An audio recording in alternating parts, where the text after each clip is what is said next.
Welcome to another episode of Come Back Stronger, where we bring you stories about people who have overcome adversity and have come back stronger. And that's what we're all about, because at the end of the day, life is not easy. And when we are facing the challenges of life, sometimes we have to overcome obstacles and come out the other side. And today we're going to bring you a story of Connor McCord. And he has a comeback story that is an absolute classic.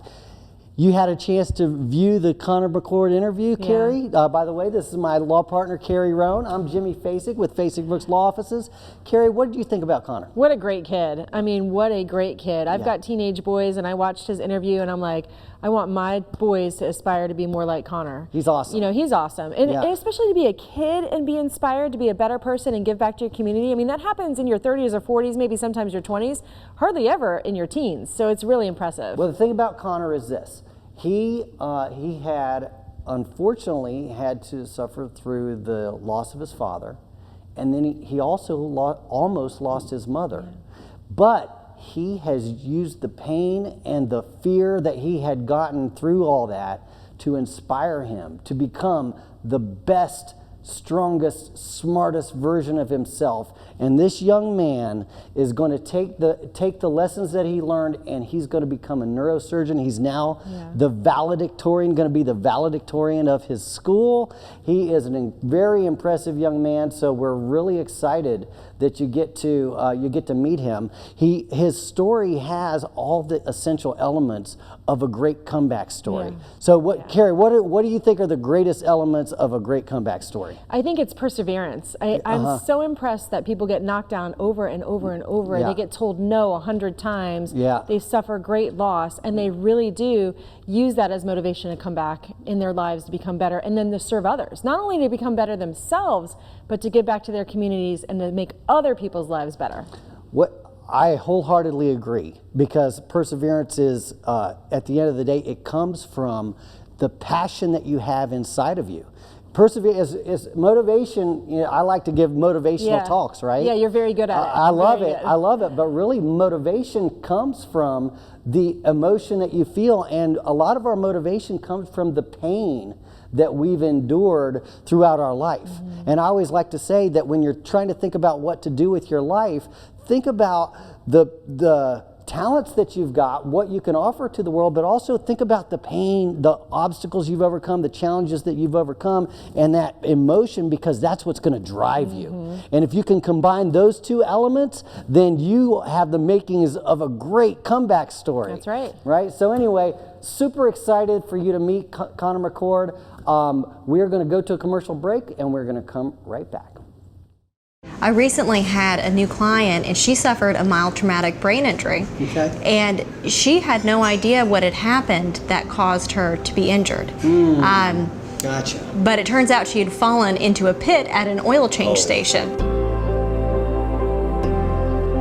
And it was 100% their fault. Oh, wow. But her injury made her not even understand her injury, and it makes me so frustrated, because folks that suffer concussions or mild traumatic brain injuries, it's really difficult for them to know what happened and to understand the difference in what their life was and what it is now because of the nature of their condition. And so the insurance companies need to recognize the full value of that. Instead of taking advantage of that very unique situation. It took her family telling her, you need to call an attorney. Her family coming with her to the appointment to say, these are the differences, to get her in there, and now we're able to help her. I love that. Welcome back to Come Back Stronger, where Carrie Roan and I are bringing you the interview of Connor McCord, a young man that has overcome major obstacles, and he's going to change this world. Wait till you meet him. Thanks so much for being here with us today. Thank you for having me. So tell me about yourself. Well, I'm a senior at Lincoln, and I guess I'm looking forward to starting my college life. Yeah, where do you think you're going to go? Oh, tough choice. In state, I was looking at UF. Out of state, I was looking at either Johns Hopkins or the Naval Academy. Nice, that's wonderful. I went to UF for law school. Oh, really? It's really fun there. So I understand that you went through a tragedy early in your life, and you have really come back stronger is the term we use. You have really become a dedicated student. You're involved in your community. You're doing all sorts of great stuff. So would you tell us about that life experience? Well, thank you for saying all those nice things about me. So when I was younger, my mother was diagnosed with a brain tumor, and that was a pretty traumatic experience, but I was really grateful for the neurosurgeons that were able to help keep our family afloat and help us move on. But unfortunately, my father also suffered a heart attack shortly after, and he did pass away. Okay. That must have been tough. How old were you then? I believe I was 12. I was in the 6th grade. How did you get past it? How did you find the strength to stay dedicated to studies and involved in life? I know that's tough. Mainly through the help of my family and friends. My mom in particular really helped me. Yeah. Oh, I believe it. Tell me about the things that you have been involved with in middle school and high school. Oh, so I'm on my school's soccer team. Our season just recently started back up. And I'm also in my school's Latin club. We compete in like regional and state events, just talking about like vocabulary and history of just the Roman Empire and stuff like that. And I'm also on my school's National Honor Society. I'm in charge of the tutoring department. Oh, very cool. So who do you tutor? So anyone at Lincoln, we meet every day at lunch during Wednesdays. And I also have a private job as a tutor. Oh, very cool. What subjects do you like to tutor folks in? Math in particular. Okay. Are you a math genius? I wouldn't go that far, but I try my best. Yeah. I've always really liked math. I think it's so satisfying being able to do equations and having a right answer. Mm-hmm. I'm dual enrolled at FSU right now, taking a math course, and I'm really enjoying it so far. What course are you taking? Oh, Calculus 3. Calculus 3, and you're in high school. That's amazing. I remember I took Calculus 3, but I don't think it was until my junior year at FSU. So that's wonderful. What do you think you want to do when you go to college? What do you think you want to study? So as of right now, I want to pursue a pre-med track. In particular, I want to either major in biology or chemistry. Mm-hmm. What makes you want to do pre-med? So I have a desire to become a neurosurgeon myself. I was really impacted by the kindness those men and women showed that helped my family early on with my mother. Yeah. Oh, I believe it. And so now you want to go do that and help others like in that way. Yes, ma'am. That's wonderful. Oh, they'll be lucky to have you.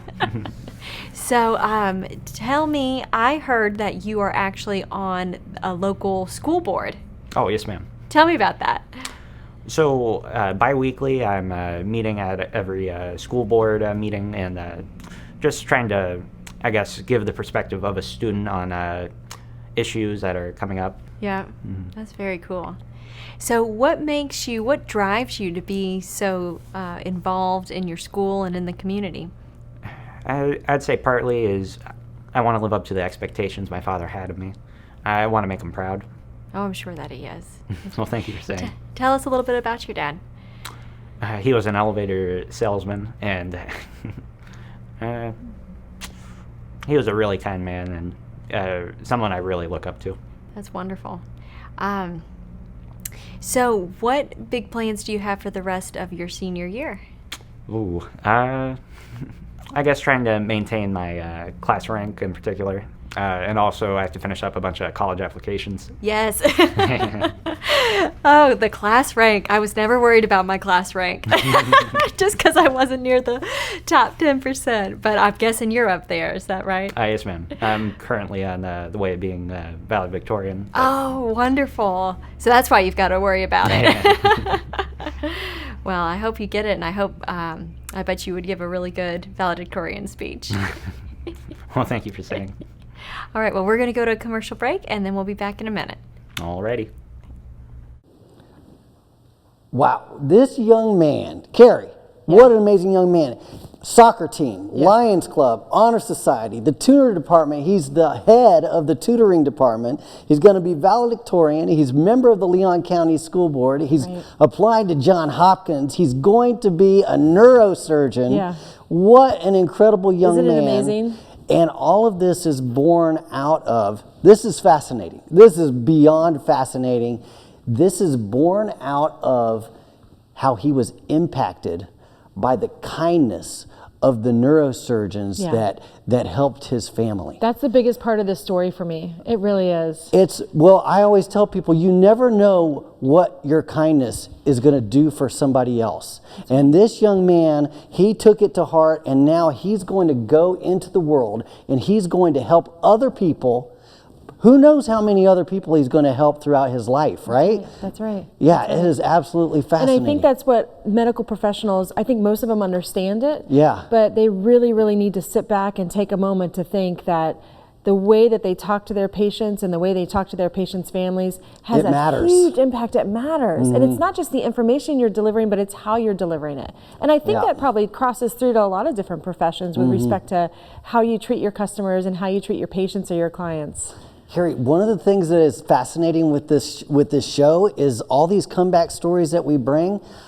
Almost every single one of them, the turning point for the person that came back is through the kindness of somebody else. Right. Somebody that gives them some wise advice or some counseling, somebody that cared about them enough to give them some guidance. Yeah. That's what really inspires me about a lot of these stories. And we've seen it with law enforcement officers. With law enforcement officers, with pastors, with doctors, with lawyers. Yeah. Yeah, that's what I try to do as a lawyer with helping my clients. I try to make sure that I help them come back stronger, and I give them the guidance that they need. So it's inspiring to see somebody like Connor McCord come, and he at such a young age, and knowing what he wants. Did you know what you wanted at 17 years old? Well, I wanted to be a marine biologist, but I wound up being a lawyer.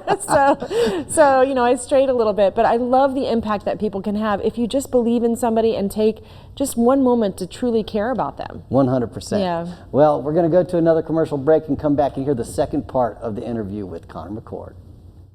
You know what's funny? When law firms advertise that they'll give a free consultation, every consultation we give is free, unless we can get you a settlement based on your injuries. Right. Every time you give me a call, it's free. Yeah. I want you to give me a call. Yeah. You know, we're not going to charge you unless we actually get you something for your case. That's right. You don't have to pay me anything unless I win the case. Right. And on top of that, I'm going to pay for all of the court costs and the deposition costs and medical records costs and expert opinions costs. All of that's coming out of my pocket, and if we don't win the case, then we eat those costs at no charge to you. Right. So we don't take a case we don't believe in because it's not in our interest. Right. And we don't minimize or devalue your case because that's also not in our interest. Right. So it makes everything fair. If you have a lawyer on a contingency fee, you can hire the very best lawyer. Welcome back to Come Back Stronger, where we are about to watch the second part of the interview with Connor McCord. Stay tuned. Welcome back. Glad to be back. So I want to pick your brain a little bit about what it's like being in high school in this day and age. Well, it's certainly different.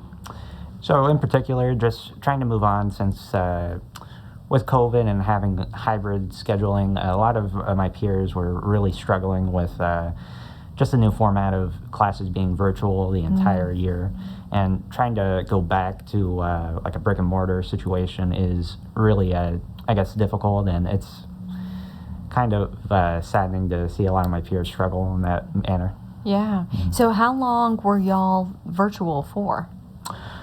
So for, I believe it was at my sophomore year, at spring break, we went totally digital for the rest of the year, and then my junior year, they gave us the option, or we went like a hybrid based, and students either would stay at home digitally or they would go to the actual school. It was up to the decision of the parents. Yeah, so then I bet social dynamics are different because maybe your full group of friends aren't at school anymore. Some of them are at home. Mm-hmm. Yeah, some of the people I starting my senior year, it was really nice being able to see some of the people I hadn't seen since the start of, I guess, my sophomore year, really. Yeah.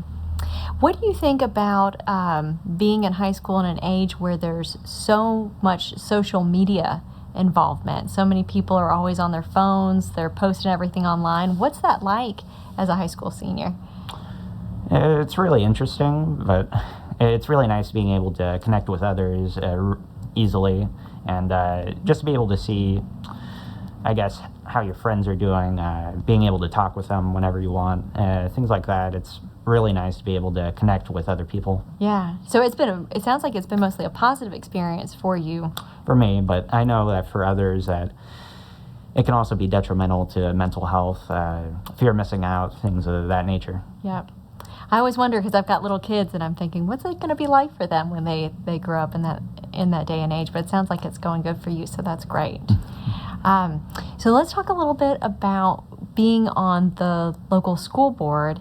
And are you there offering kind of the perspective of a student? Yes, ma'am. So I attend every meeting, and oftentimes I'm asked to, I guess, close out the discussion of the day by providing my own thought on like the proceedings that had previously went on. That's great. So it's they talk, they make decisions, and then they go, let's hear from the student body. Oh, yes, right? ma'am. What do they think? Mm-hmm. Do you find that your opinions often differ from the school board members?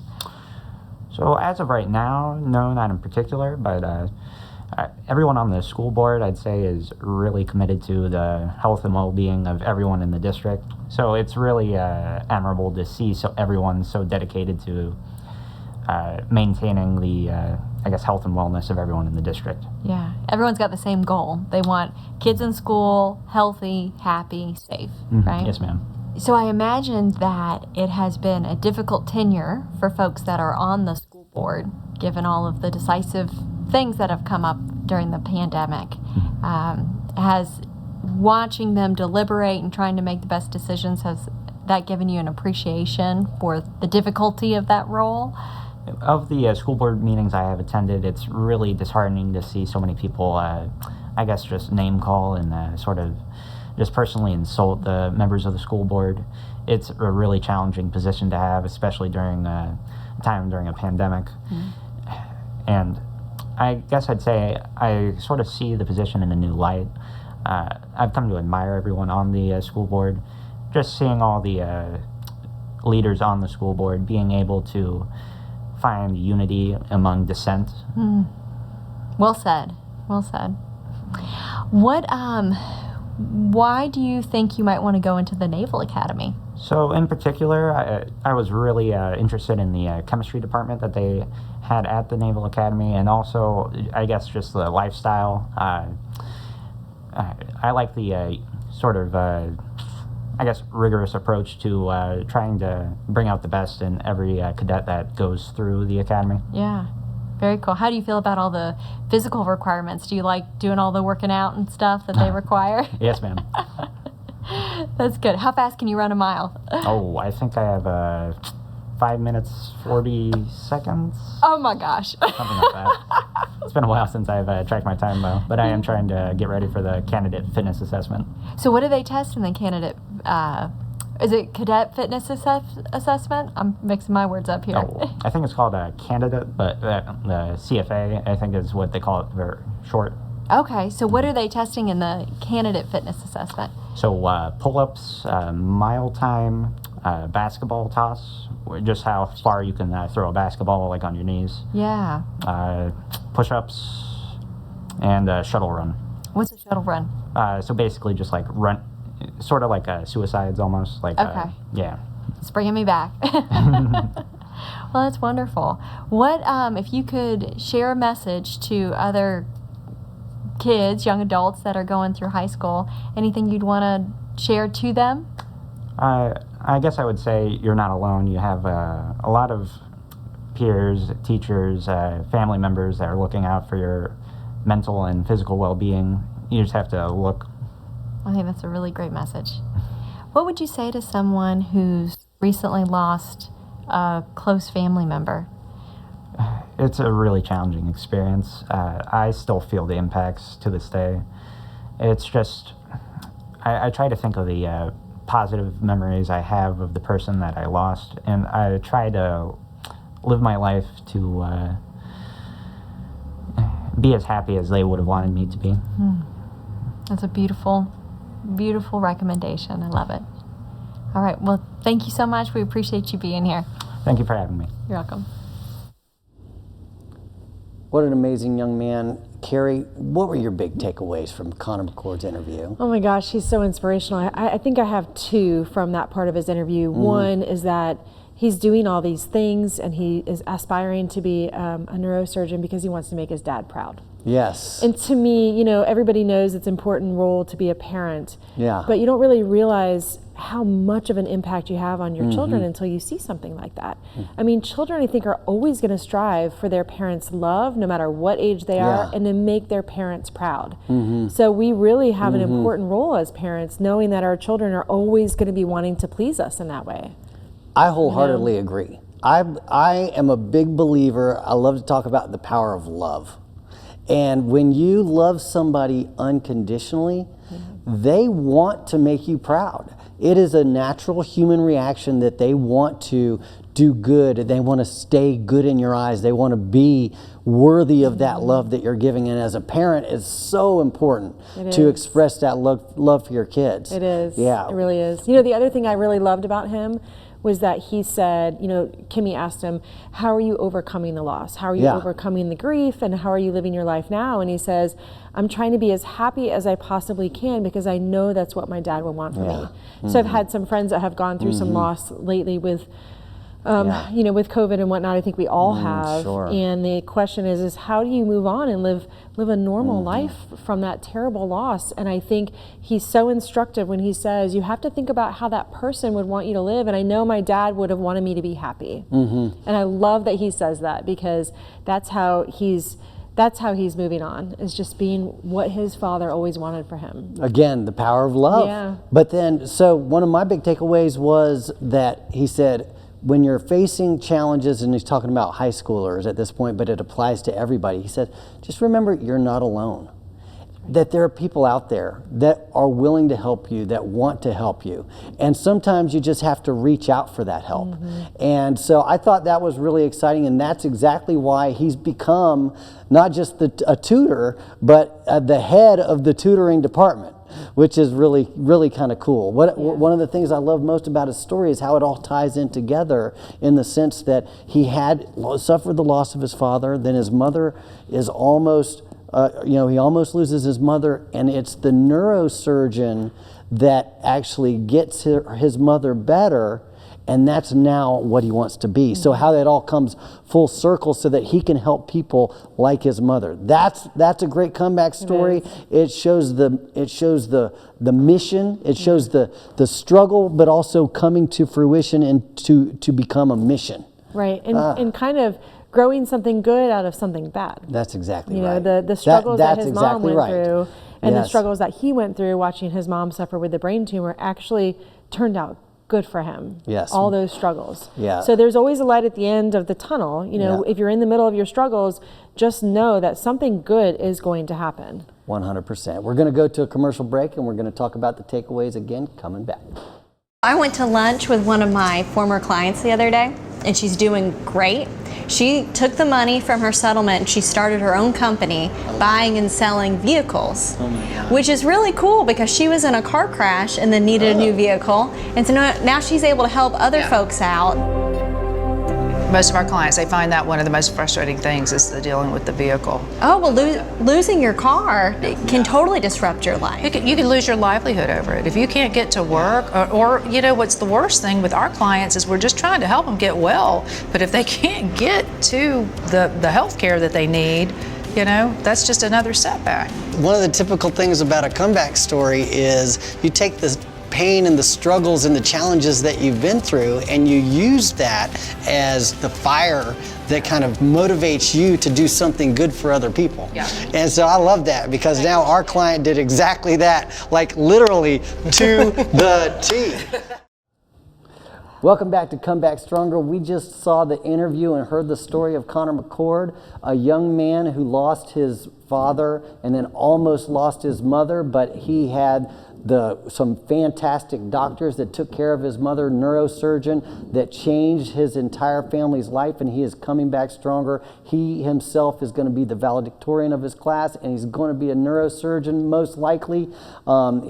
He's a very impressive young man. I'll tell you what, Carrie, this is common to a comeback story, but this is what I see in Connor McCord. I see it in a lot of these comeback stories, is the pain that we suffer in life is the universe guiding us to become the best and highest version of ourselves so that we can contribute the most to making this world a better place. And so that's what I see in Connor McCord, because I can't wait to see or hear about all the people that he helps as a neurosurgeon, how he's helped people like his mother and people like, for example, our clients sometimes, they get a brain injury. Even if you just have a whiplash, that can cause your brain to bounce around inside of your skull and cause a brain injury, and then you got people like Connor McCord that are going to be able to help people through that. That's right. And it's hard to see when you're in the throes of a tragedy or in the throes of being knocked down. It's really hard to see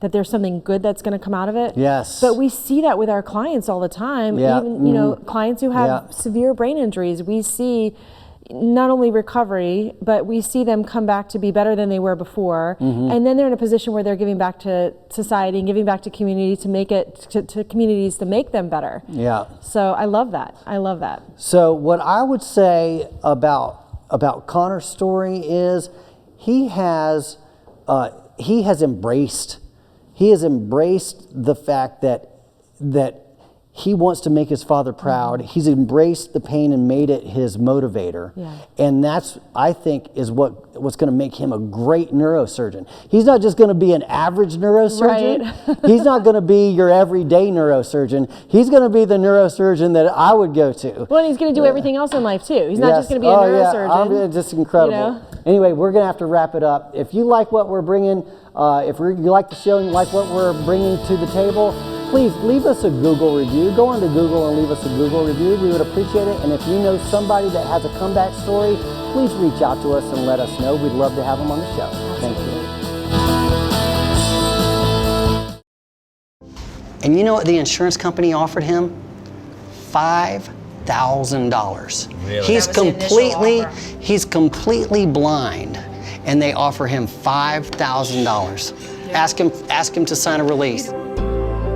To a lot of people, especially when they're hurting and when they're down and when they're vulnerable, $5,000 is a life-changing amount of money. Yeah. And they're not looking at the value of what has been lost. They're not looking at what it would take to make that person whole, which is our job. Yeah. That's our job. Their job isn't. Their job is to save the insurance company money. Right. And they look at this person and they go, I bet $5,000 would get your full attention. Right. And they come in and they dangle it with a settlement release, and then once you sign it, you're done. You can't come back to us and ask us to wave a magic wand and make that go away. That can't go away. My client didn't accept the $5,000. We took him all the way to trial. We got a $5 million verdict.